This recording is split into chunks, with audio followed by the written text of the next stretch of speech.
सन 1996 की बात है। उत्तर भारत के कटिहार जिले के बारसोई से शिवगढ़ तक चलने वाली एक पुरानी स्टीम ट्रेन नंबर 7904 वर्षों से चल रही थी। इस ट्रेन का ड्राइवर था रामकृष्ण, 52 साल का अनुभवी रेल चालक, जिसे लोग बाबूजी कहकर सम्मान से बुलाते थे। रामकृष्ण का जीवन सादा था, पर एक बात उसे हमेशा बेचैन करती थी, ट्रेन की रात की ड्यूटी। खासकर वो रात जब उसे अमावस्या को चलना पड़ता था। उस रात बारसोई से शिवगढ़ का 70 किलोमीटर का सफर किसी सजा से कम नहीं थी। यह 11 नवंबर 1996 की बात थी। अमावस्या की काली रात। स्टेशन मास्टर ने आदेश दिया कि ट्रेन को समय पर चलाना है। रामकृष्णा ने सिर हिलाया और इंजन में चढ़ गया। उसके साथ सहायक ड्राइवर रवि भी था, जवान जोश, लेकिन वो अनुभवीहीन था। उन्हें ट्रेन के रास्ते के बारे में मालूम नहीं था। रात 11:15 पर ट्रेन चली। पहले कुछ किलोमीटर तो सब सामान्य था, पर जैसे ही ट्रेन काली घाट जंगल के पास पहुंची, अजीब घटनाएं शुरू होने लगी। इंजन का प्रेशर अचानक कम हो गया, जबकि सब कुछ ठीक था। रवि ने चौंक कर देखा, बाबूजी, इंजन में कुछ गड़बड़ है।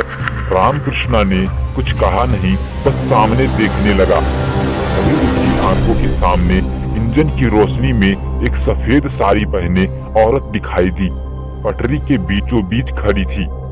रामकृष्णा ने तुरंत ब्रेक मारे, पर औरत गायब हो गई। रवि कांप उठा, आपने भी देखा ना?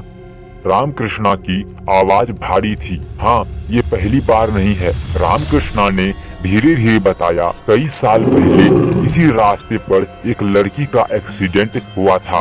ट्रेन ने उसे कुचल दिया था। कहा जाता है उसकी आत्मा अब भी उस जगह भटकती है, लेकिन इस बार कुछ अलग था। जब ट्रेन दोबारा चली, तभी इंजन के ऊपर से किसी के चलने की आवाज आई।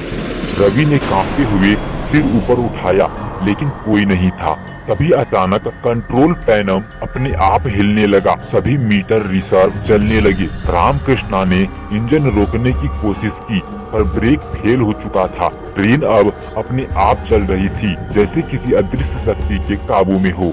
ट्रेन अब तेजी से मृतपुर नाम की एक वीरान जगह की ओर बढ़ रही थी, जो सालों पहले बंद हो चुका था। स्टेशन पर कोई नहीं रहता, लेकिन जैसे ही ट्रेन वहां पहुंची, सब कुछ बदल गया।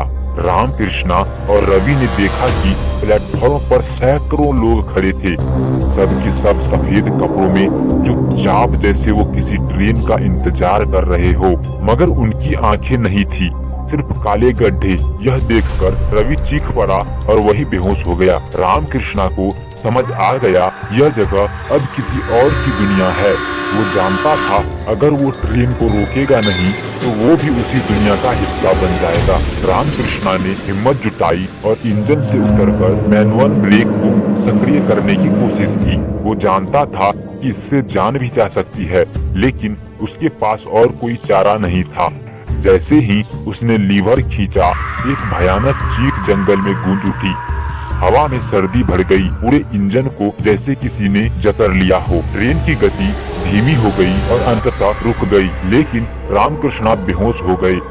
सुबह 6 बजे की पहली रेस्क्यू टीम जब मौके पर पहुंची, तो रवि इंजन में बेसुधा पड़ा मिला और रामकृष्णा पटरी के किनारे अचेत अवस्था में। डॉक्टरों ने बताया रामकृष्णा का हालत गंभीर थी, लेकिन बचने लायक थी। जब उससे पूछा गया कि क्या हुआ, उसने बस एक ही बात कही, कभी कभी कुछ रूहें रुकती नहीं, बस चलती रहती है, और अगर तुम उन्हें रोकने की कोशिश करो तो वो भी तुम्हें अपने साथ ले जाती है। आज भी अगर आप रात को शिवगढ़ वाली पुरानी पटरी के पास जाएं, तो कभी कभी उस पुरानी ट्रेन की सीटी सुनाई देती है, जबकि वो ट्रेन सालों पहले बंद हो चुकी है। अगर आप चैनल पर नए हैं तो वीडियो को लाइक और चैनल को सब्सक्राइब जरूर करें दोस्तों। धन्यवाद।